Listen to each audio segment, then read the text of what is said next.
히브리서 11장 11절과 12절 말씀 제가 읽겠습니다. 믿음으로 사라 자신도 나이가 많아 단산하였으나 잉태할 수 있는 힘을 얻었으니 이는 약속하신 이를 미쁘신 줄 알았습니다. 이러므로 죽은 자와 같은 한 사람으로 말미암아 하늘의 허다한 별과 또 해변의 무수한 모래와 같이 많은 후손이 생육하였느니라. 아멘. 한계를 돌파하는 믿음, 한계를 돌파하는 믿음이라는 제목으로 하나님 말씀 전하겠습니다. 사라가 나이가 많아서 임신할 수 없습니다. 문제 있나요? 자연스러운 것입니다. 당연한 것이죠. 그런데 회춘했습니다. 다시 아이를 가질 수 있는 힘을 얻었어요. 이건 사람이 할 수 없는 일입니다. 하나님께는 가능합니다. 우리 사도신경 늘 암송하면서 신앙으로 고백하죠. 하나님은 동정녀 마리아에게 아기 예수를 잉태케 하신 전능하신 하나님이십니다. 창조와 역사의 주님이십니다. 그러므로 가능합니다. 인간적으로 볼 때는 불가능합니다. 한계입니다. 근데 우리가 한계 상황에 자꾸 부딪히게 되면은 거기에 경계선을 긋게 됩니다. 그리고 더 이상 그 경계선을 넘어가지 않으려고 합니다. 자기 자신을 거기에서 머물러 버리게 되죠. 그리고 심리적인 상태는 노력해도 안 된다. 이제 더 이상 할 수 없다. 이렇게 무기력해집니다. 무기력도 학습됩니다. 부정적인 결과를 거듭해서 맞닥뜨리다 보면 이게 내 한계인가 보다 하고선 거기서 더 이상 나가질 못합니다. 심리적으로도 병들게 되는 것이죠. 근데 믿음은 이것을 뚫고 나가는 것입니다. 믿음은 나 자신의 한계나 인간적인 제한을 보는 것이 아니라 하나님의 약속을 믿는 것이기 때문입니다. 하나님께는 모든 것이 가능합니다. 그래서 믿는 자에게는 모든 것이 가능합니다. 내게 능력 주시는 자 안에서 내가 모든 것을 할 수 있습니다. 사라는 믿음으로 인간의 한계를 돌파했습니다. 하나님이 미리 말씀하셨거든요. 내년 이맘때 너에게 아들이 있을 것이다. 사라가 속으로 웃었습니다. 불가능한 일이니까요. 네, 하나님께서 말씀하시죠. 하나님께 능치 못할 일이 있겠느냐. 사라가 지금 웃었는데 내년 이맘때 네가 아들을 갖게 될 것이다. 안 웃었습니다. 아니야, 너 웃었다. 진짜로 하나님의 약속대로 아들을 주셨고 그 이름을 웃음이라고 짓게 됩니다. 하나님의 말씀은 반드시 이루어집니다. 창세기 18장 14절이죠. 여호와께 능하지 못한 일이 있겠느냐. 기한이 이를 때에 내가 내게로 돌아오리니 사라에게 아들이 있으리라. 아들 갖고 싶은 분들은 이 말씀 붙드시기 바랍니다.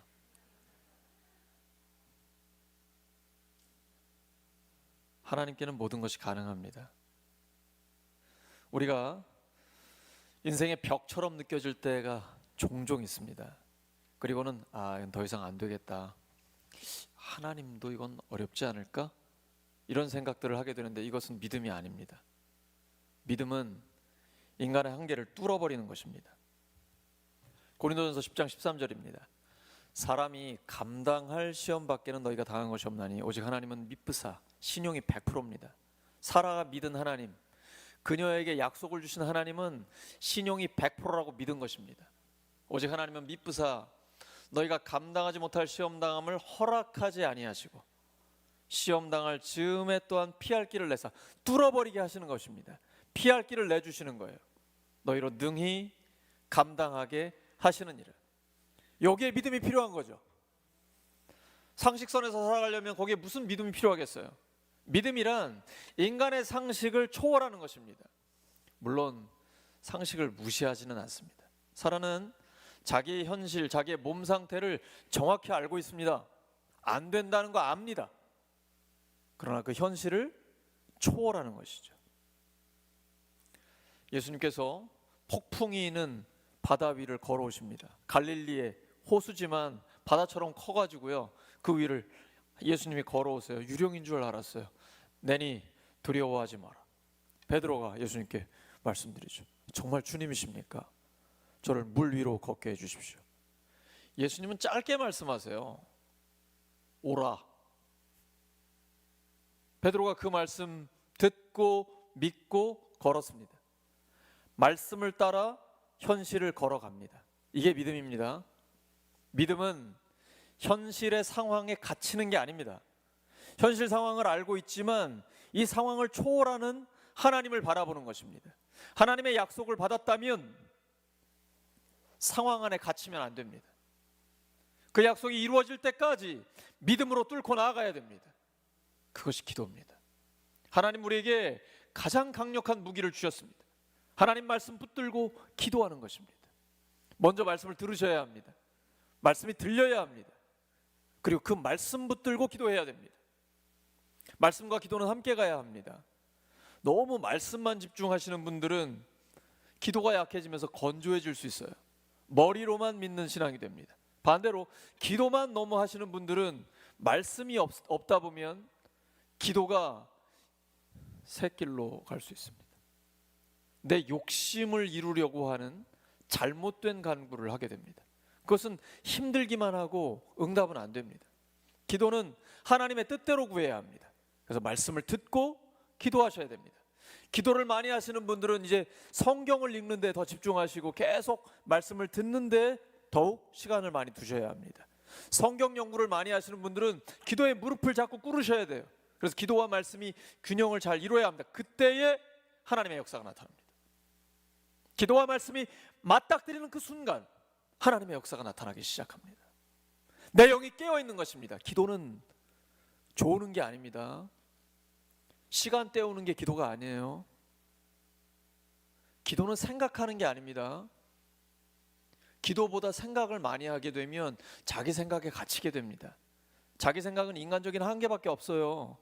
그래서 자기가 경험한 것에 갇히게 되는 것이죠.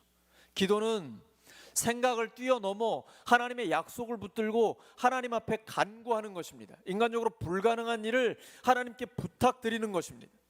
그러므로 기도할 때 어떤 생각이 들어오면 사로잡아 하나님의 말씀 앞에 무릎을 꿇려야 합니다. 내 생각을 하나님의 말씀 앞에 무릎 꿇리는 것, 이게 믿음입니다. 어떤 생각이 들어오면 그 생각을 기도로 바꾸시면 됩니다. 그것이 기도입니다. 끊임없이 들어오는 생각을 기도로 계속 바꾸시기 바랍니다. 그러면 기도가 점점 더 깊어지고 그 기도에 응답하시는 하나님을 경험하게 됩니다. 믿음으로 사라 자신은 나이가 많아서 단산했습니다. 불가능한 거죠. 그런데 하나님께서 잉태할 힘을 주셨어요. 왜냐하면 그녀는 자기에게 약속하신 그 하나님이 신용이 100%라는 것을 알았기 때문이에요. 현실을 부정하지 않습니다. 하지만 이 현실을 초월하면서 하나님의 약속을 붙드는 것입니다. 믿음은 이 말씀을 따라서 현실을 걸어가는 것입니다. 현실을 뚫어지게 보며 직시하고 분명히 알고 있지만 현실 너머에 있는 하나님의 약속을 바라보는 것입니다. 빌립보서 4장 8절입니다. 끝으로 형제들아, 무엇에든지 참되며 무엇에든지 경건하며 무엇에든지 옳으며 무엇에든지 정결하며 무엇에든지 사랑받을 만하며 무엇에든지 칭찬받을 만하며 무슨 덕이 있든지 무슨 기림이 있든지 이것들을 생각하라. 인간적인 생각 말고 하나님의 뜻대로 생각하라는 것입니다. 이것이 신앙생활이에요. 예수님을 믿으면, 믿음이 좋아지면 이제 생각이 바뀝니다. 내 생각이 기도로 바뀌고 기도하면서 하나님의 뜻대로 생각하게 됩니다. 그러면 이제 내가 생각하는 것이 하나님의 뜻이 됩니다. 그리고 하나님의 뜻을 내가 생각하게 됩니다. 일치가 되는 것이죠. 이게 셀프 컨트롤입니다. 성령의 열매예요. 자기 관리가 되는 것입니다. 이전에는 내가 원하지 않는데 생각이 막 들어오잖아요. 평소에 봤던 게 많이 들어오거든요. 드라마, 영화, 뉴스, 음란물 이런 거 많이 보시면은 팝업창처럼 막 그런 게 떠요. 평소에 내가 뭘 보느냐, 뭘 듣느냐에 따라서 생각이 들어오는 것입니다. 때로는 마귀가 악한 생각을 넣을 때도 있죠. 이걸 빨리 끊어버리시고 선한 생각으로 바꾸셔야 됩니다. 악한 생각들은 예수 그리스도의 이름으로 떠나갈지어다 명하고 하나님 앞에 기도하며 들어오는 생각들을 모두 기도로 바꾸고 하나님의 뜻을 끊임없이 생각하셔야 됩니다. 이 숨길 수 없는 거예요. 여러분이 평소에 우리가 항상 말씀에 집중하고 말씀을 듣고 말씀을 묵상하고 말씀 붙들고 기도하다 보면 평소에 말할 때 하나님의 뜻이 나옵니다. 하나님의 생각이 나오고 예수님의 마음이 자연스럽게 내 입에서 나오게 됩니다. 이것이 하나님이 우리에게 원하는 것이에요. 하나님은 분명하게 약속하셨습니다. 창세기 15장 4절입니다. 여호와의 말씀이 그에게 임하여 이르시되 그 사람이 내 상속자가 아니라 내 몸에서 날 자가 내 상속자가 되리라. 아브라함은 기다려도 자식이 안 태어나는 거예요. 그래서 하나님, 어차피 저에게 자식을 주지 않으셨으니 제 종 엘리에셀을 상속자로 삼겠습니다. 그랬더니 하나님 주신 말씀이에요. 아니다, 그 사람 내 상속자가 아니고 너의 몸에서 날 자가 너의 상속자가 되리라 라고 말씀하십니다. 우리는 현실에서 벽에 부딪히면, 한계 상황에 부딪히면 대안을 자꾸 생각해냅니다. 사라도 자기가 아이를 못 낳잖아요. 자기의 여종인 하가를 통해서 아이를 낳으려고 합니다. 우리가 자꾸 하나님을 도와드리려고 해요. 하나님 힘드시죠? 너무 오랫동안 어려우시죠? 제가 대안을 마련하겠습니다. 우리가 하나님을 위해서 대안을 마련하는 것이 아니라 하나님의 유일한 대안을 기다려야 합니다. 하나님의 약속을 받았다면 그 약속이 이루어질 때까지 기다려야 합니다. 믿음이 좋다는 게 무엇입니까? 잘 기다리는 것입니다. 아브라함은, 사라는 조급하게 결정했습니다. 기다려도 안 되니까, 몇 년 기다려도 안 되니까, 75세에 약속 받았는데 86세까지 안 되니까 결국은 이스마엘을 낳게 되죠. 이 조급한 결정은 어리석은 선택입니다. 그 후에 13년 동안 하나님은 침묵하십니다. 아무것도 없이 갈대아 우르에서 하나님의 말씀만 믿고 떠났던 아브라함, 13년 동안 하나님이 침묵하시는 거예요. 그 고통이 엄청나겠죠. 잘못된 선택 한 번 때문에. 86세에 이스마엘을 낳고 99세까지 하나님 아무 말씀도 안 하십니다. 심판 아닐까요? 하나님이 굉장히 화가 나신 것 아니겠습니까? 하나님의 약속을 받으셨다면 그 약속이 이루어질 때까지 참고 기다려야 합니다. 마치 임산부처럼요. 임신하면 10달을 기다려야 되잖아요. 입덧도 하고요. 배가 불러오면 불러올수록 점점 더 힘들어집니다. 만삭이 된 임산부는 걷는 것도, 똑바로 눕는 것도, 옆으로 눕는 것도, 하여튼 뭐 하나 편한 게 없습니다. 10달 동안 그 고통을 다 참고 기다리고 나서야 새로운 생명이 태어나는 것이죠. 기도 응답은 이와 같습니다. 참고 기다려야 됩니다.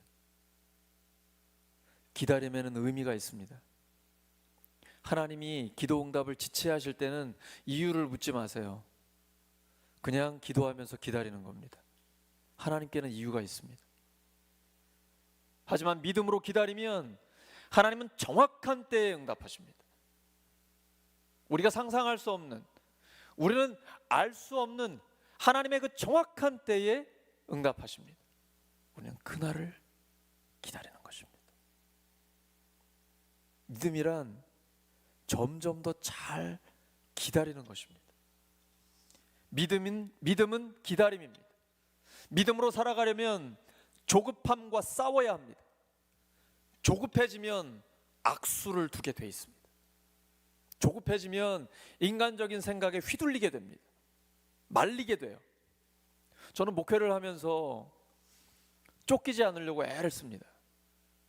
그래서 주일부터 벌써 다음 주일, 아니 그 전주부터 다음 주일을 계속 준비해요. 미리미리 계속 준비합니다. 안 그러면 쫓기게 되거든요. 쫓기면 실수가 잦습니다. 뭔가 좀 함량 미달이 됩니다. 우리 인간사가 다 마찬가지 아니겠습니까? 예수님 믿고 살아갈 때는 조급하면 안 됩니다. 하나님의 약속을 믿고 참고 기다려야 됩니다. 하나님의 때를 기다리는 것이 신앙생활에서 매우 중요합니다. 이 힘든 기간을 지나야만 하나님의 역사를 경험할 수 있습니다. 창세기 18장 10절입니다. 그가 이르시되 내년 이맘때 내가 반드시 내게로 돌아오리니 내 아내 사라에게 아들이 있으리라 하시니 사라가 그 뒤 장막문에서 들었더라. 13년의 침묵을 깨고 하나님이 약속하셨습니다. 하나님 아브라함을 버리지 않으셨어요. 아브라함이 실수했고 조급했고 어리석은 선택을 했지만 하나님은 다시 아브라함을 찾아오십니다. 정말 오래 참으시고 다시 기회를 주시는 분이 우리 하나님이십니다. 그리고 이 약속 그대로 이루어졌습니다. 이거 아브라함에게 주어진 약속이에요. 사라에게 주어진 하나님의 언약입니다. 아브라함은 계속해서 하나님의 약속을 붙들고 전진합니다. 하나님이 주신 약속이 무엇입니까? 이제 창세기 22장 17절입니다. 내가 내게 큰 복을 주고 내 씨가 크게 번성하여 하늘의 별과 같고 바닷가의 모래와 같게 하리니 내 씨가 그 대적의 성문을 차지하리라. 부흥, 승리, 하나님이 언약을 주시는 것입니다. 하나님께서 아브라함의 믿음을 테스트하신 다음에 그 테스트를 통과하자 이 엄청난 약속을 주신 것입니다. 백세에 주신 아들 독자, 사랑하는 아들 독자. 하나님 그렇게 말씀하세요. 너의 사랑하는 독자 이삭을 나에게 번제로 바치라. 아브라함이 말이 없습니다. 그냥 행동합니다. 순종합니다. 이 정도로 믿음이 자란 것입니다. 86세 때는 조급했고 성급하게 미련한 선택을 했는데 13년간 하나님과의 침묵, 그 거리감, 하나님이 나한테 말씀 안 하신다는 게 그 얼마나 비참한 거예요. 늘 불안하고 하나님이 나와 함께 하시긴 하는가? 그 13년의 고통, 그리고 나서 다시 찾아오신 하나님. 100세에 그 약속이 이루어졌고 이제 그 이삭이 10대의 나이가 됐어요. 근데 이 아브라함이 이제 성숙해졌습니다. 이제는 하나님의 말씀에는 절대 순종합니다. 하나님은 죽은 자를 살리시고 없는 것을 있는 것처럼 부르신 하나님이다라는 확신이 생긴 거죠. 그래서 히브리서 기자는 그렇게 기록하고 있는 것입니다. 로마서의 사도 바울이 그렇게 기록하고 있는 것입니다. 믿음 하면 아브라함이에요. 처음부터 그렇지 않았습니다. 믿음은 훈련입니다. 실수도 하고 그러나 그걸 통해서 믿음으로 기도하며 기다리고 하나님의 역사를 계속 체험하는 것이죠. 히브리서 11장 1절입니다. 믿음은 바라는 것들의 실상이요 보이지 않는 것들의 증거니. 이 실상, 증거라는 건 하나님의 약속을 의미하는 것입니다. 하나님의 약속을 믿고 기다리면, 하나님의 말씀을 믿고 기도하면 우리의 삶에 실제로 이루어진다는 거예요. 믿음은 바라는 것들의 실상이요 보이지 않는 것들의 증거다. 그래서 하나님의 약속을 붙들어야 돼요. 로마서 8장 28절 말씀. 우리가 알거니와 하나님을 사랑하는 자 곧 그의 뜻대로 부르심을 입은 자들에게는 모든 것이 합력하여 선을 이루느니라. 신앙은 확률의 싸움이 아닙니다. 우리가 세상에 살다 보니까 온통 다 확률이잖아요. 확률, 뭐 지지도, 퍼센티지 이런 거잖아요. 신앙은 그게 아니에요. 뭐 될 수도 있고 안 될 수도 있는 게 아닙니다. 하나님의 약속은 100% 이루어집니다. 확실하게 이루어집니다. 그래서 신앙생활처럼 재밌는 게 없어요. 믿음 생활처럼 정직한 게임이 없어요. 우리 직장 생활도 해보고 사회생활 해보면 그렇게 정직하지 않잖아요. 노력한다고 다 되면 좋겠는데 세상이 다 그렇지는 않잖아요. 근데 신앙생활은 100% 확실해요. 하나님 앞에 심으면 심는 대로 거둡니다. 이걸 믿는 사람은 주 앞에 기도해요. 기도하면 기도하는 대로 하나님이 역사하시거든요. 주님이 말씀하시면 성령의 역사가 내 삶에 실제로 일어나요. 성령을 체험하게 됩니다. 살아계신 하나님을 우리의 삶에서 경험하게 돼요. 100% 확실한 거예요. 믿음은 죽음의 자리에서 생명의 역사가 일어나게 합니다. 사라는 지금 끝났어요. 아브라함도 마찬가지입니다. 어떻게 애를 낳아요? 그런데 인간의 끝에서 하나님의 역사는 시작됩니다. 중요한 건 믿음이에요. 하나님은 우리에게 믿음만 가지라고 말씀하세요. 예수님은 기적을 행하실 때마다 믿음을 확인하십니다. 너의 믿음이 너를 구원하였다. 우리가 지금 굉장히 간절히 하나님의 역사를 기다리잖아요. 수요 기도회까지 나오실 정도면 얼마나 하나님 앞에 간절한 거예요. 근데 사실은 우리가 하나님의 역사를 기다리는 게 아니고 하나님이 우리의 믿음을 기다리고 계세요. 믿음이 있으면 역사는 나타나거든요. 우리의 믿음과 성령의 권능이 만나면 그때 하나님의 역사가 나타나게 됩니다. 지금 나에게 진짜 믿음이 있는가를 돌아보셔야 돼요. 그들이 믿지 않음으로 말미암아 예수님의 고향에서 고향 사람들이 배척하는 거예요. 예수님을 믿지 않아요. 지금 목수 아들 목수인데, 형제 자매들 우리랑 같이 있는데, 어려서부터 같이 자랐는데 언제부터 저랬지? 안 믿는 거예요. 그러니까 거기서 많은 능력을 행하지 않으세요. 예수님이 능력이 없어서가 아니라 믿음이 없어서예요. 그래서 주님 앞에는 오직 믿음만이 능력인 거예요. 고린도전서 3장 9절입니다.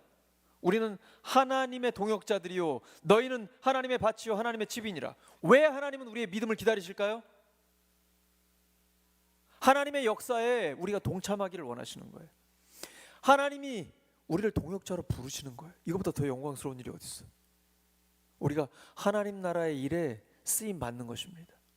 목자, 목녀로, 성도로, 교사로, 우리가 가지고 있는 각자의 은사로 우리의 삶의 모든 자리에서 하나님 앞에 쓰임 받고 있는 거예요.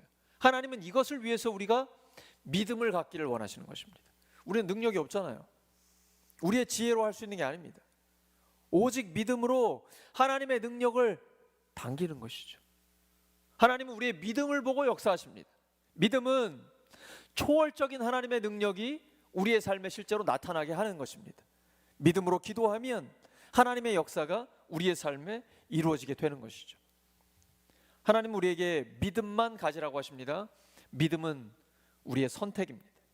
하나님은 지금도 역사하고 계십니다. 그걸 경험한 사람만 알 수 있어요. 믿음으로 사는 사람들만 경험할 수 있습니다. 하나님에 대한 절대적인 신뢰가 우리 마음속에서 올라옵니다. 이러면 한계를 돌파하게 됩니다. 마태복음 9장 22절입니다. 예수께서 돌이켜 그를 보시며 이르시되 딸아 안심하라 너의 믿음이 너를 구원하였다 하시니 여자가 그 즉시 구원을 받으니라. 근데 예수님 믿는다는 게 쉽습니까? 쉬운 것 같으면서도 어렵습니다. 왜냐하면 믿음은 이성의 철옹성을 뚫어버리는 힘이 길러져야 되거든요. 우리 끊임없이 생각의 한계에 갇힙니다.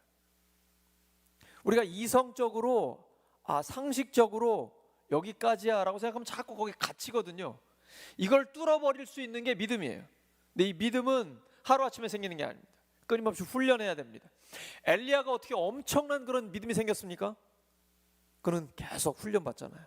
그리시네가에서, 사르밧에서, 죽음 앞에서, 갈멜산에서, 어디 하나 만만한 장소가 하나도 없습니다. 근데 그곳에서 계속 하나님을 경험하는 거예요. 불가능하다고 생각했는데 하나님의 역사가 계속 나타나는 거예요. 여기서 하나님이 역사하지 않으면 저 죽습니다. 실제로 생사가 달려있으니까 하나님 앞에 기도할 수밖에 없는 거예요. 그가 믿음이 강해진 이유는 위기 때문이에요. 고난 때문이에요. 고난은 우리를 돕는 최고의 도구입니다. 고난이 있으면 기도할 수밖에 없어요. 하나님, 이 시간 이 수요 기도에 하나님 말씀하여 주시옵소서.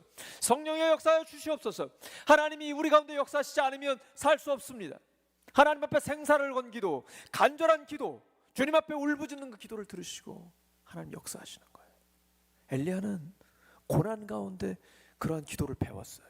그리고 그렇게 믿음이 강력해졌어요. 우리랑 똑같은 사람이에요. 열왕기상 19장 보시면 이세벨이 위협했을 때 심각한 우울증 증상을 보입니다. 하나님, 저를 데려가 주십시오. 저밖에 없는데 이세벨 왕비가 저를 죽이려고 합니다. 조금 전에 갈멜산에서 불이 임했던 선지자 아닙니까? 민족의 영웅이잖아요. 하루아침에 낙심하고 좌절하거든요.